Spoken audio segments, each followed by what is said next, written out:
Hello there. I'm going to press a button to turn this mic on. Wink. Wink. Hello there peeps, who ain't here with the dimension shattering mic this time and not an AI voice. Text-to-speech, whatever you want to call it. And today I'm going to do a serious prediction. Yes, a serious prediction. From me. Crazy, I know. So, the medic, aka Dr. Woodwick from Super Mario, Team Fortress 2 versus the scientist from Plants vs. Zombies out of all things. A battle of healers from team-based shooting games. This is an interesting matchup, and because it's only the healers with no one to heal this time around. Now, luckily for this prediction, Demon, yes, Demon, the Great Demon, let me know beforehand that both scientists and medic are getting their stock weapons to avoid player influence from the other weapons they have access to, so yeah, keeping it fair and balanced. Yes. With that said, Let's go practice medicine. so the main elephant in the room here is that both opponents are healers, therefore they don't have much combat experience as much as their respective classes. Plus their base health stats are pretty abysmal. But there's always a but.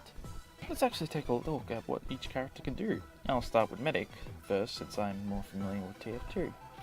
The Medic lacks any form of basic abilities other than the fact he can regenerate health over time. It's slow when he's at full health, but if he's close to dying, thankfully it does speed up.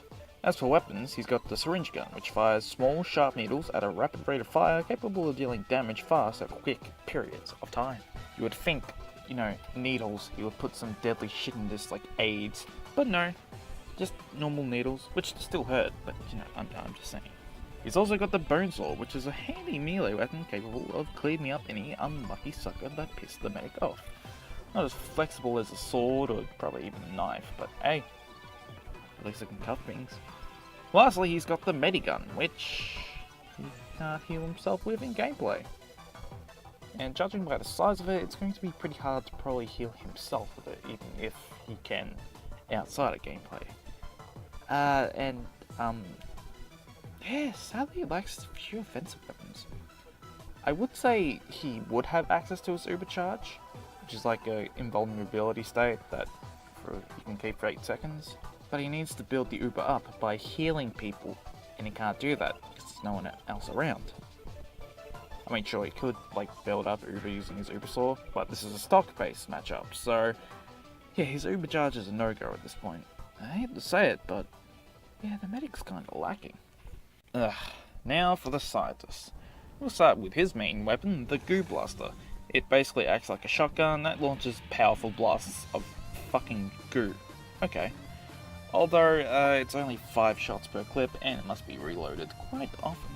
That's okay, however, as with his warp, he can just TP around the enemy and confuse them on where he'll strike it next. Yes, he can fucking teleport. He's also packing the zombie heal station, which acts like the engineer's dispenser, but, for zombie. Luckily it also heals the scientist too, because if not, that would be fucking useless. And, seems that he likes to steal from other TF2 classes, the scientist can throw out purple sticky bombs. Gentleman doesn't have purple sticky bombs, if I recall, but I wish he did. That would be amazing. That stick on the things and blow up after a certain amount of time.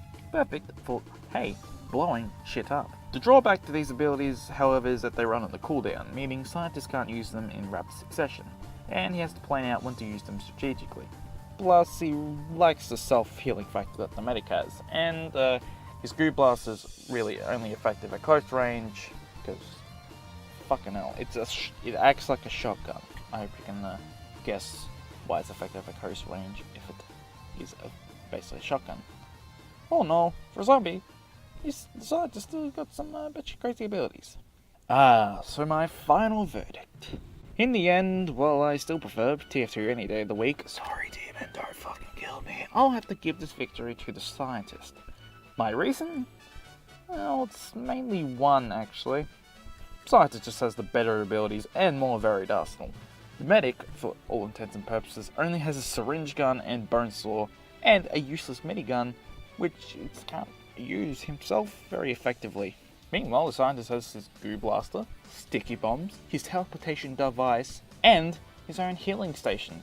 The medic can't really get around most of these weapons with just his base loadout. I'm sorry to say, he just can't. At best, a syringe gun can help him survive, maybe for a bit, but in the end, scientists will be able to just wear him down with his vast arsenal and be able to close the deal and, get in a finishing blow.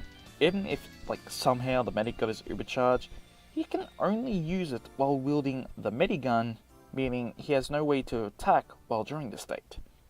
If you switch weapons with the medigun while the ubercharge is active, it disappears. Just wow.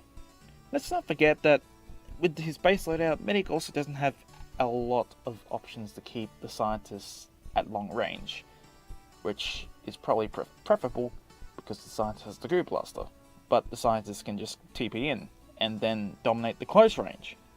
Yeah, if that isn't enough, sorry to say, Medic, a slight healing factor is only going to get you so far in the face of someone who can just dominate you with a more varied arsenal. Keep in mind, my prediction is based on scaling, and even so, if Demion's power scaling vid with the Plants vs Zombies things, building multi-city block level thing all correct, the Medic is safe to say even more fucked. In the end, the scientist's better abilities were the edge needed in order to give the Medic a taste of his own medicine. Yes, I made a pun in the fucking predictions section. Shut